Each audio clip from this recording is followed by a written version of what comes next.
Kaninang umaga po, nagkaroon ako ng pagkakataon, no, na mabasa ko sa news.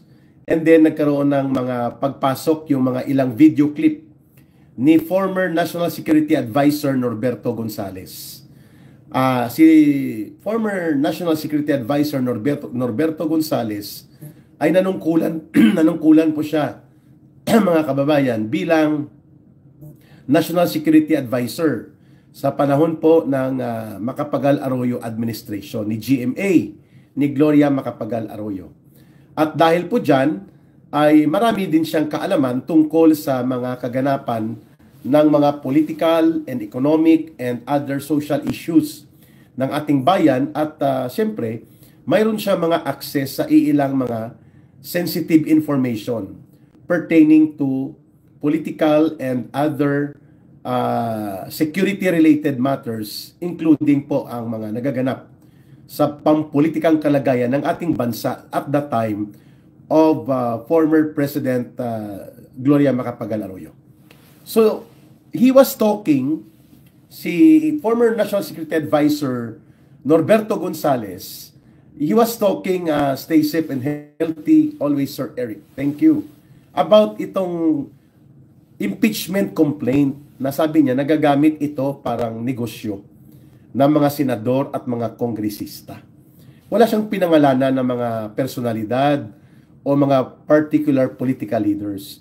But itong si former National Security Advisor Norberto Gonzales o si Bert Gonzales he was talking particularly about the incident ng iskandalo ng bayaran na nangyari doon sa pagpapa-impeach at pagpapatanggal o pagpapakonvict sa Senado kay late Supreme Court Chief Justice Renato Corona.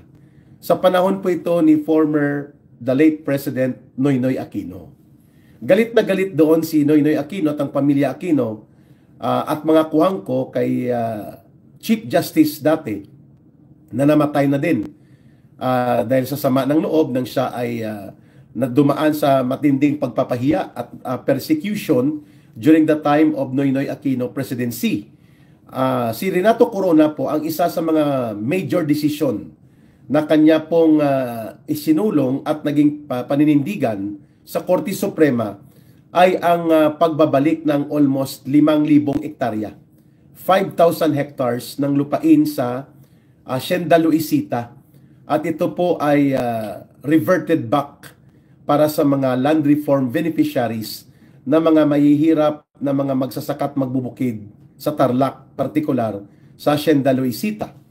So, out of the 33,000 hectares ng lupain na very controversial kung paano na pinagmay-arian niya ng pamilya Kuhangko, ang almost 1/3 ng land area ng Tarlac ay napunta lamang sa kamay nila. At ito ay malinaw na hindi naman naging inborn or inherent right nila na pagmamay-arian nila ang 33,000 hectares ng lupain na nakakasakop sa tinatawag na Hacienda Luisita. Subalit dahil wala pong mga karagdagang desisyon ang gobyerno para bawiin ito, ay nanatili po ito sa kontrol ng pamilya Kuhangko, kung saan po dyan din nagmumula ang pamilya ni former President Cory Aquino at ni former late President Noynoy Aquino. Isa po sa controversial na naging desisyon sa panahon po ng pamumuno ni Renato Corona sa Korte Suprema ay ang almost 5,000 hectares na lupain na ibinalik po at inaward muli na legitimately yon ay para sa mga magsasaka at magbubukid na mga mahihirap. Kaya ito po ay nabawas o nakuha mula sa kontrol ng monopolyo ng mga pamilya Kuhangko Aquino ang mahigit or almost 5,000 hectares na lupain. At minarkahan po yan ng pamilya Kuhangko at Aquino na isang malaking kasalanan ni late Chief Justice Renato Corona.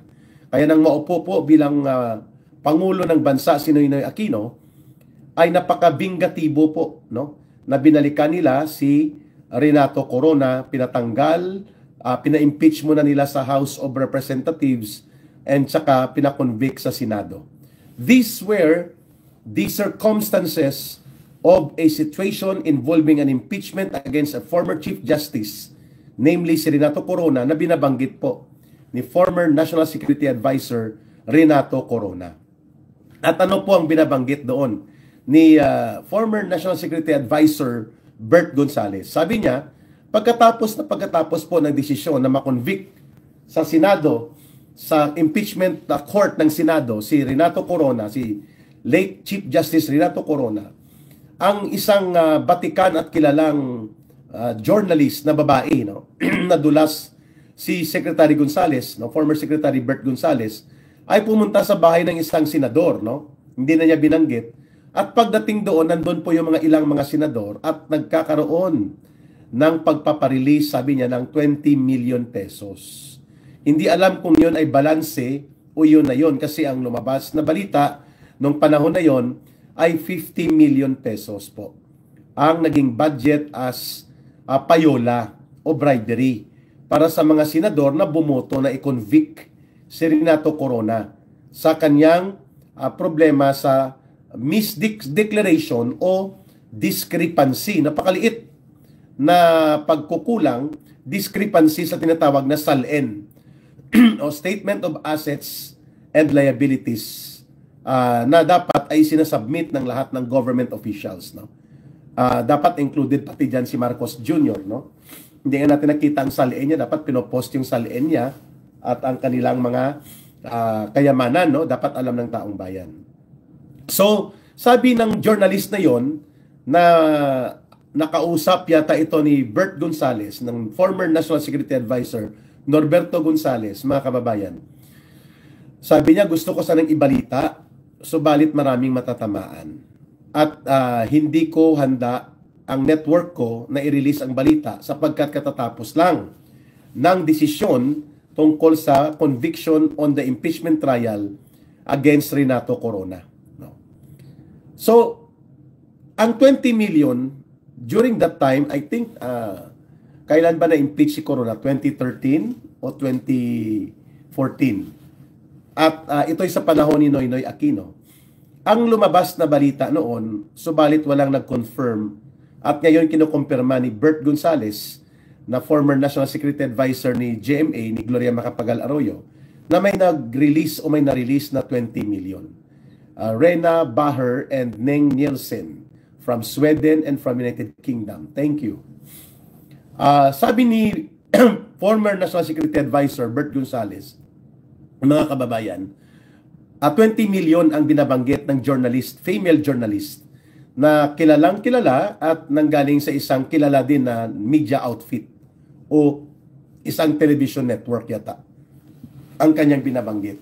Hindi niya lang pinangalanan, pero we can sense kung sino po ang mga nagko-cover ng ganyang mga political issue na pwedeng nag-interview at mag-i-interview po sa mga senador na that time ay nagdesisyon na i-convict si Renato Corona, si former and late Chief Justice Renato Corona.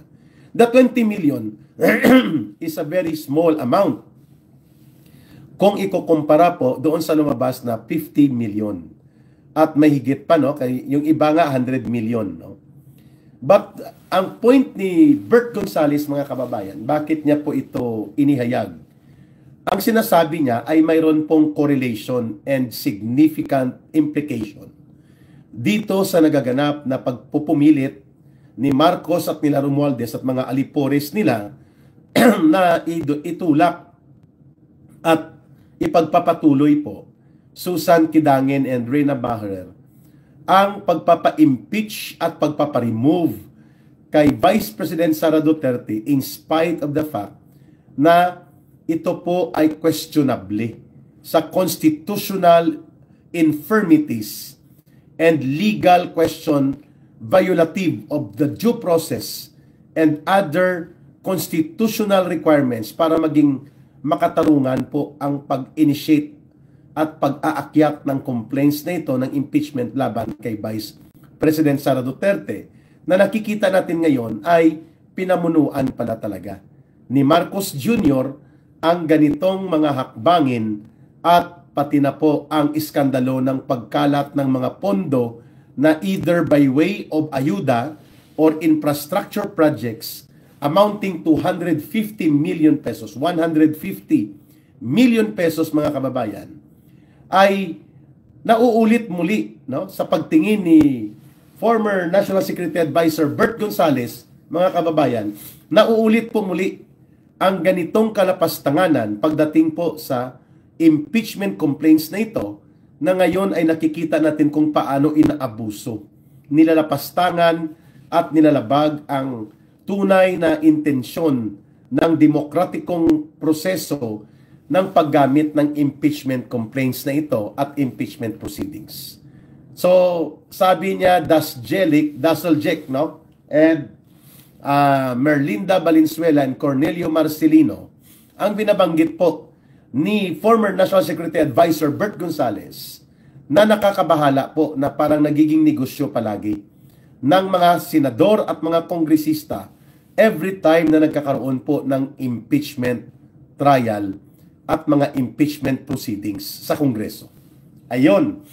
So, this is very significant sapagkat hindi naman po ordinaryong tao na nagsasagawa lamang ng kanyang opinion itong si former National Security Advisor Bert Gonzales. Siya mismo ay nakakakita at nasaksiyan po niya batay doon sa kanyang interaction sa isang kilalang mamamahayag o TV broadcast journalist na nakita, nasaksiyan nila ang pagpaparelease ng pera sa bahay ng isang kilalang senador kung saan nandoon din po ang ilang mga senador na nag-desisyon ng botong yes para mapakonvict, no, si transmitting from Winnipeg. Kumusta po? Sabi ni Cornelio Marcelino at Rosel Bandojo. Malinaw po that there is really a correlation na ang pagpapahayag ni former National Security Advisor Bert Gonzales ay nagiging negosyo po ng mga magnanakaw at korap na mga politiko ang kanilang pagpipirma either sa pagpasa ng impeachment complaint mula sa House of Representatives kung saan po umabot sa 240 na mga kongresista ang pumirma doon sa papel na parang listahan ng wetting na wala namang impeachment complaint at mayroon pang pending na hindi na resolba, ay basta nalang in-attach po itong tinatawag na new complaint na nagpapa-impeach kay Sara Duterte, and all of a sudden, in a matter of 10 hours, inakyat nila sa Senado. At mabuti na lang, nagkaroon ng adjournment order sa Senado, kaya hindi po ito natalakay sa plenary ng Senado, kaya pending at waiting for plenary decision ng Senado itong inakyat ng mga kongresista na impeachment complaint, which according to Bert Gonzales ay nagiging negosyo nila ito. Kaya mukhang napakataas po ng possibility na pinagkapirahan nga nitong mga kongresista ang pagpipirma nila nitong impeachment complaint at ginawa nilang pansit canton at chapsuy, ipinilit na iakyat sa Senado dahil nga umikot na ang gilang ang papel kundi ang pera na mismo. Na